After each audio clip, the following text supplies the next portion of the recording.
You're listening to Midnight Horror Whispers, the show where true stories from the edge of reality find their way into your ears. Wherever you are tonight, curled up in bed, driving down a quiet road, or sitting alone with the lights low, I want you to relax, take a deep breath, and let yourself sink into the story. Tonight, we have a chilling tale from rural America. A story that feels so real, you might find yourself checking your own windows after it's done. So, dim the lights, get comfortable, and prepare for the account of one man's encounter with something that shouldn't exist. And now, our guest speaks for the first time. He's here to tell us, in his own words, what happened to him. Wherever you're listening from, remember to like, comment, and subscribe if you enjoy these true tales. And now, I'll let him take over. My name's Daniel. I grew up in a small town in northern Kentucky, not far from the Ohio border. I wasn't much for ghost stories, never believed in them, really. But the summer after I turned 27, I moved into an old farmhouse my grandfather left me, sitting alone at the end of a dirt road that the locals just called the Hollow. It was late August when I first arrived.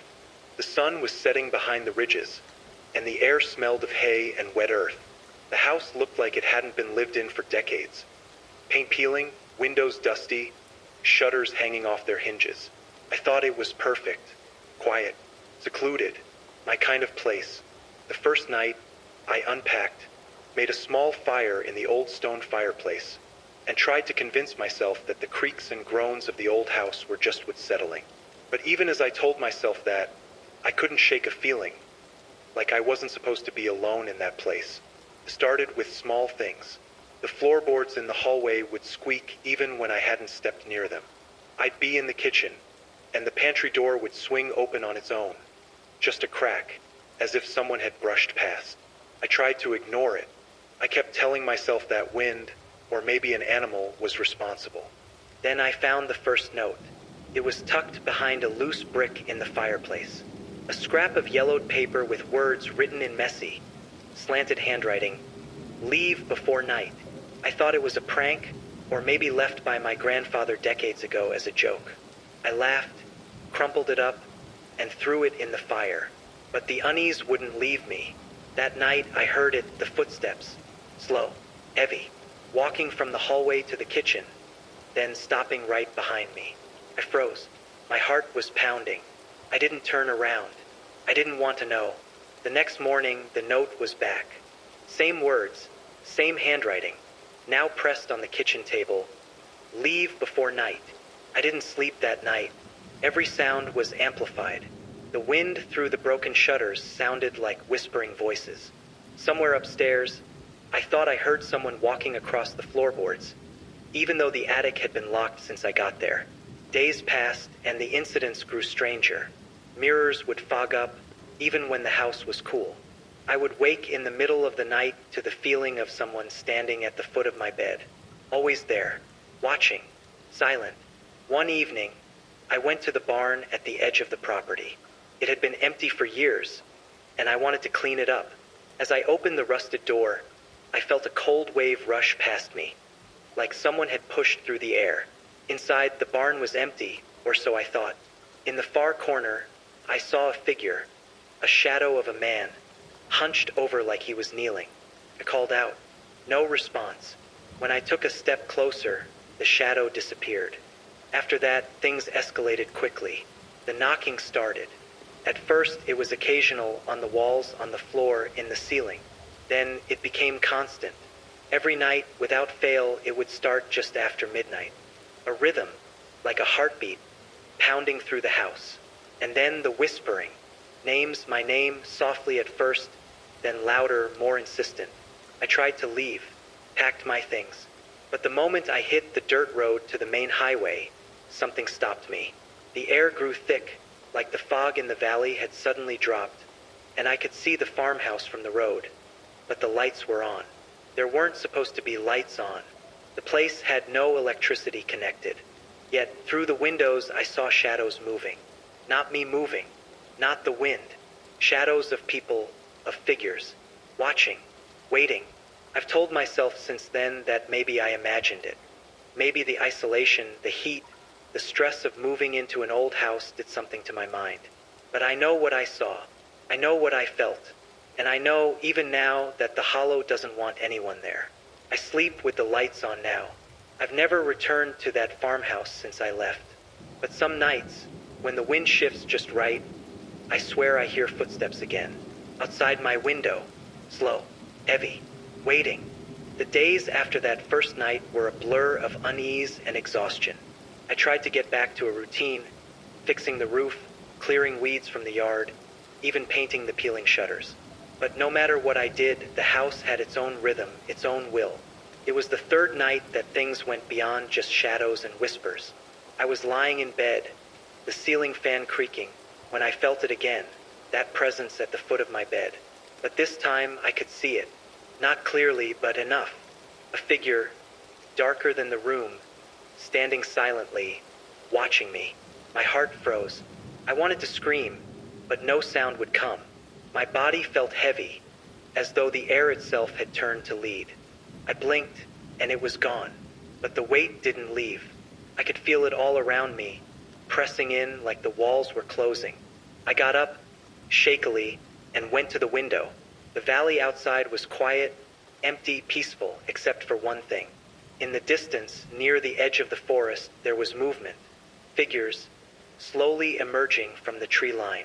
Not running, not walking, gliding almost. I told myself it was a trick of the moonlight, shadows of trees and branches. I wanted to believe that, but I couldn't shake the feeling that they knew I was watching, that they were waiting. The next morning, I found the second note. Same messy handwriting, same yellowed paper, but this one had changed. It said, "You can't leave." That hit me harder than anything before. I'd felt it before, that fear in my chest, but reading those words made it tangible. The house wasn't just haunted, it was alive, and it didn't want me to go. I began to notice things in the daytime too. Small things like objects moving when I wasn't looking.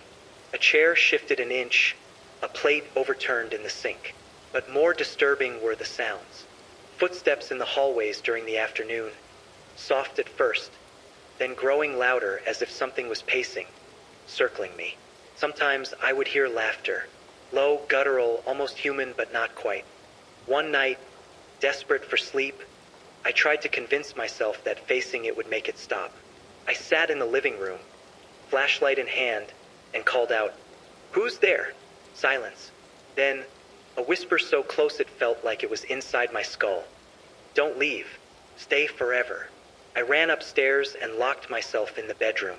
But it didn't matter. That night I saw the walls move. Not slowly, but rippling, like the house itself was breathing. Shapes formed in the shadows. Faces, twisted and screaming silently. Couldn't look away, couldn't move. I was trapped in that living nightmare, paralyzed by fear and fascination at the same time. Days blended into nights. I lost track of how long I'd been there. Food sat uneaten. The mail piled up. When I forced myself to step outside, the air felt heavier, thicker. The valley, the trees, the field beyond the barn. All of it felt wrong, like I'd stepped into a place that wasn't meant for the living. It was during one of those desperate daylight walks that I found the old well behind the barn. The stones were covered in moss, and the water inside was black and still. I don't know why I felt compelled to look, but I leaned over the edge. For a moment, I thought I saw faces in the water. Pale, desperate faces, pressing against the surface from below. I stumbled back, heart racing, and the air turned icy cold. The whispering followed me back to the house. That night, I couldn't sleep at all. Every creak, every shadow, every whisper felt like it was coming from inside me. I tried talking to myself, rationalizing, but it was useless. And then I heard it. A voice, clear and unmistakable, whispering my name from the basement. I don't know why I went down there. Curiosity, courage, or the sheer terror of not knowing. The basement door was cold to the touch. The air inside smelled of damp earth and decay. As I descended the steps, I felt fingers brush my shoulder. Not human fingers. Long, thin, icy. I spun around, nothing. And then I saw it. At the far corner, where the shadows pooled thickest, a figure crouched. Its head tilted unnaturally, and its eyes, if you could call them that, reflected the faint light from the single bulb overhead. It didn't move. It just watched me. And for the first time, I understood. This wasn't random haunting. This was intentional. It was waiting. I ran back upstairs, heart hammering, and locked every door I could find. I didn't sleep. Couldn't. The house was alive, breathing, watching. And every night it became more daring, more bold. I began to realize that staying was a trap. But leaving wasn't an option either. Something didn't want me to leave. And I was learning too late that the house had a way of making that clear. I thought I'd seen everything the house had to offer by then, but I was wrong. By the 4th week, the presence didn't just linger in the shadows. It invaded everything I did. It started with the animals. My old dog, Rusty, who had been my companion for years, refused to come near the house. He would stand at the edge of the yard, growling at nothing, hackles raised, eyes fixed on the house as if he could see them too. One morning, I found him whimpering, nose pressed to the back door, staring at the basement window. I never went down there again. Then came the voices, not whispers this time, but speaking, clear sentences, forming words in a language I didn't understand. The kind of language that makes your stomach twist and your skin crawl. I would wake in the middle of the night to conversations, like dozens of people just beyond the walls, speaking all at once, overlapping, incomprehensible. And every so often, I'd catch one word I understood. My name. Always my name. Objects began moving in ways that defied explanation. Plates slid off counters as if pushed. Chairs tipped over. Doors slammed shut with such force the entire house shook. I tried recording it on my phone, trying to convince myself it was just some trick I was imagining. But the recordings were always silent. Nothing. Just static, like the house itself swallowed the evidence. One night, I decided to leave. I packed my things, called a cab, and even started my car. The engine wouldn't start. The radio, which hadn't worked in years, came alive suddenly, blaring static, then faint, distorted laughter. I slammed my hands against the steering wheel, trying to make it stop. And then I heard it, footsteps behind me. Not on the road, not outside. Inside the car. Heavy, deliberate, pacing. I didn't look back. I knew what I'd see. I finally managed to get the engine running and drove as fast as I could down the hollow road. But when I looked in the rearview mirror, I swear I saw it. The figure from the basement, standing in the middle of the road, watching me go.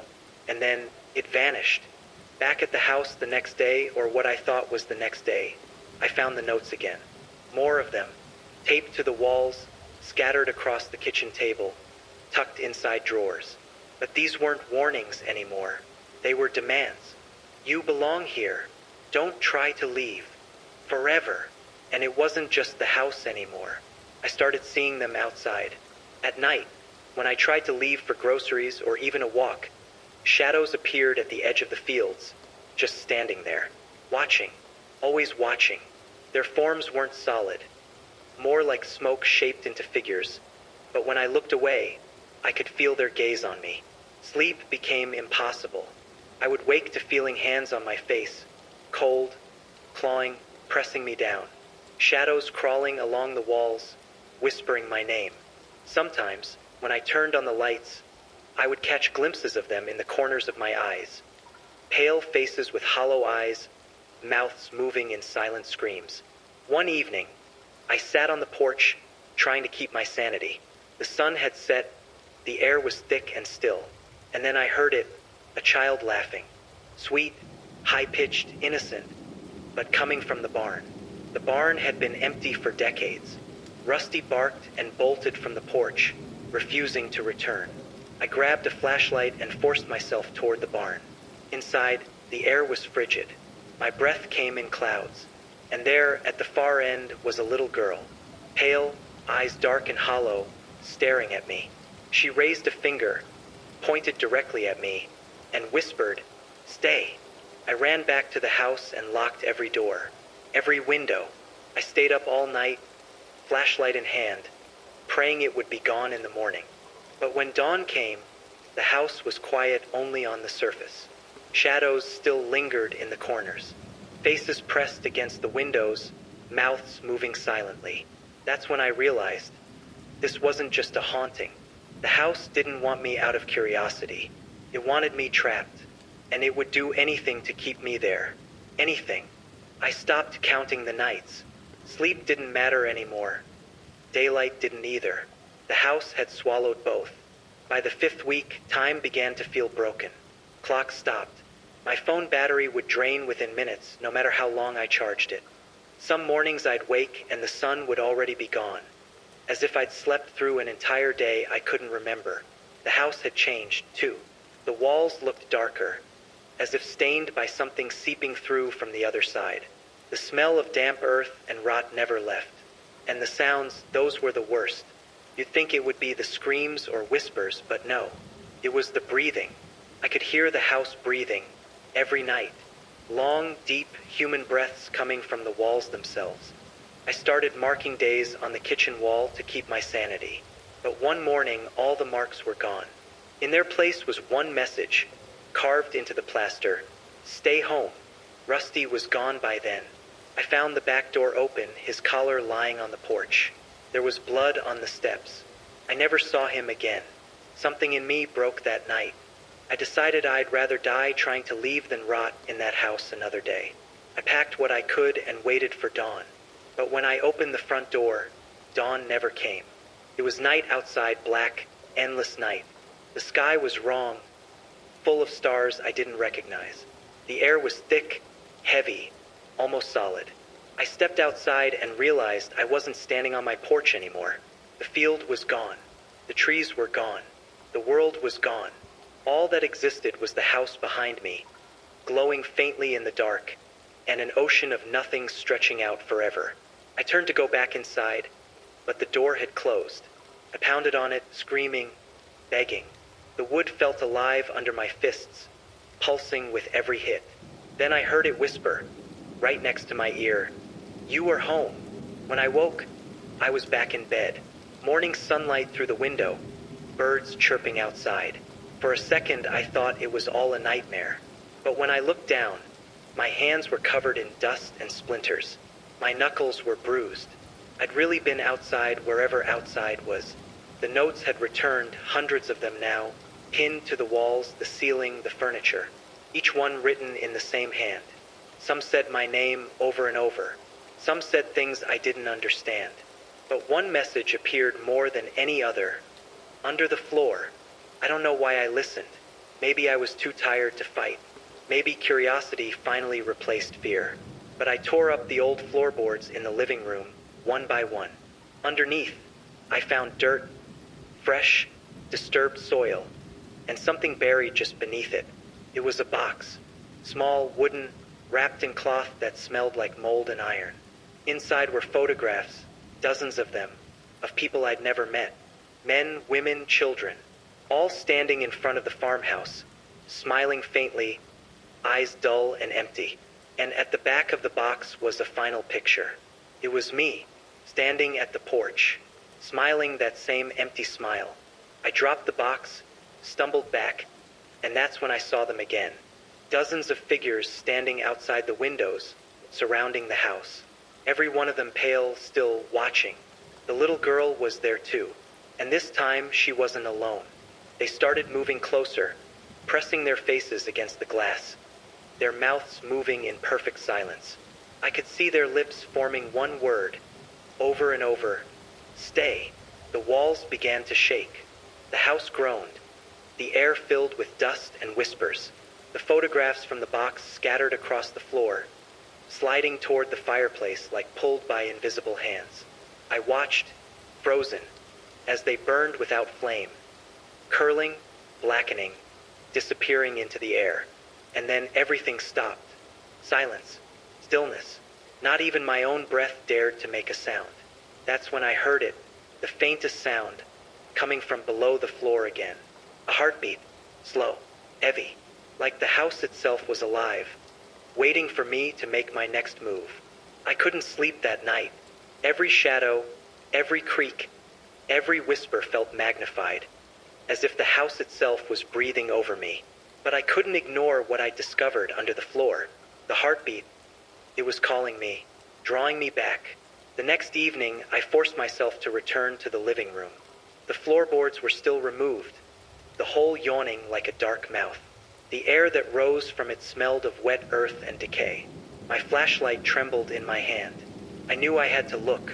I climbed down into the crawl space. The dirt floor was cold and damp.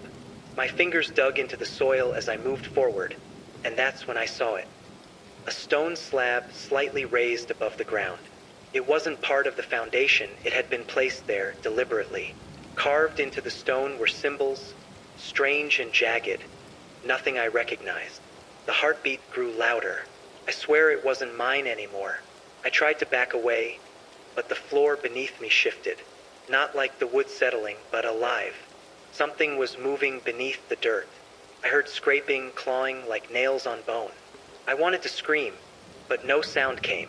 The slab lifted, or maybe it moved itself. And there, inside a hollow beneath, I saw them. The bodies. Not fresh, not decayed, frozen, preserved in some unholy way. Hundreds of them, stacked carefully, faces still intact, eyes wide open. And then I realized something that made my blood run cold. I recognized some of them. People from the town. People who had gone missing over the decades. And in the very center, lying on a bed of dirt, was me, or what looked like me. Face twisted, eyes empty. I wanted to vomit, to run, to tear my own eyes out, but I couldn't move. I was frozen by the sight. The heartbeat was louder now, inside my skull. Then I felt it, hands. Thin, cold, reaching up from the box, grabbing my ankles, my legs, pulling me down. I fought, clawing at the dirt, trying to pull myself back into the crawl space. The walls seemed to shift, closing in. The hands dragged me closer to the bodies, closer to the slab, and the whispers began. Thousands of voices, chanting in that language I didn't understand, repeating one phrase over and over, "Join us." Somewhere deep in my mind, I remembered my grandfather's warning, something he had muttered once as a joke, or so I thought, about the hollow and the farmhouse. Something about it feeding, something about it never letting anyone go. I kicked and twisted, finally breaking free, crawling out of the crawl space, falling onto the living room floor. My flashlight skittered across the room, and then I saw it, the walls, covered in shadows, not human-shaped, more like liquid darkness, moving, swirling, reaching for me. I grabbed my coat, my keys, anything I could take, and ran to the door. But when I opened it, there was nothing. No yard, no dirt road, no morning sunlight. Just blackness. And the figures, the pale, hollow-eyed figures, all around me silently pressing in. The little girl at the center pointing, smiling. I screamed. And then, just like that, I was back in bed. Morning sunlight pouring through the windows. Rusty nowhere to be seen. My heart was racing so hard it hurt. I thought it was over. I thought I had dreamed it all. But when I looked at the living room floor, I saw it. A single note, scribbled on yellowed paper. Welcome home. I knew then, in a way I can never explain, that I had not left. That I would never leave. And the house, it had chosen me to join them, to be preserved, waiting, for the next unsuspecting soul to arrive. After that night, I stopped trying to leave. Couldn't. Every attempt, every plan, ended the same way. I woke back in my bed, the sun streaming in like nothing had happened, and the house waiting, patient, omnipresent. I began to notice things I hadn't before. The mirrors in the house. They weren't reflecting me. They reflected the house, yes, but not me. Sometimes, when I looked long enough, I would catch glimpses of the figures behind me in the glass, watching, always watching, their hollow eyes boring into my back. The sounds became unbearable. The whispers escalated into chanting. Footsteps paced the floor above me, circling, never stopping. And then the scratching began. Nails on wood, walls, floorboards, as if the house itself were trying to tear its way open from inside. I tried to communicate with them, in the only way I could think. I spoke aloud, begged for mercy, pleaded to leave. And one night, I heard a response. A voice, deep, low, echoing, from the walls themselves. You belong. The air turned thick, hot, and heavy, and the shadows started to move on their own. They swirled around me, forming shapes, distorted, impossible angles, faces I recognized and faces I did not. The little girl appeared again, floating above the floor, pointing at me, smiling that same empty smile. Then the room shifted. The walls stretched, warped, turning into a corridor that seemed to go on forever. I ran, even though I didn't know where I was going. I screamed, but no sound came. The floor pulsed beneath my feet, rising and falling like the beating of a great heart. I could feel it in my chest, in my skull, as if the house had become a part of me. Somewhere along the way, I saw the photographs again. They floated in the air, spinning slowly, showing images of everyone who had entered the house before me. People I recognized from town, strangers, faces smiling, faces twisted in terror. And in the very center, my own photograph appeared, slowly decaying, eyes darkening. I don't know how long I ran through that endless corridor. Time lost all meaning. Every step I took was mirrored by shadows, by whispers, by cold, crawling hands. The house was alive, aware, feeding on my fear. And somewhere in the distance, I could hear a laugh, low, guttural, as if it had been waiting decades for me to arrive. By the end of that night, I realized something I hadn't dared to admit. The house didn't just want me there. It wanted me to see, to understand. It wanted me to join. And no matter what I did, no matter how I ran, how I screamed, how I begged, I couldn't escape. I've tried to rationalize it since. Isolation, stress, sleep deprivation. Maybe I'm losing my mind. But I know the truth. And if you ever come across that farmhouse at the end of the hollow, don't go in. Don't look at the windows. Don't stay. Because once you do, it's already too late. By the time the 7th week came, I stopped keeping track of days entirely. I didn't eat much. I didn't drink much. The house had me, body and soul. Every step I took, every breath I drew, felt like it belonged to the walls themselves.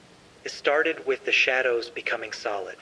Not just forms, not just glimpses in corners, but full figures, moving through the house as if they had weight. They walked the halls, stared through the windows, leaned over furniture. And they weren't silent anymore. They whispered my name, called me to join them, laughed in that hollow way that made my bones ache. The little girl appeared again, only she wasn't alone. There were others with her now, pale, hollow-eyed children, standing silently in the corners, their eyes following me, their smiles empty and cruel.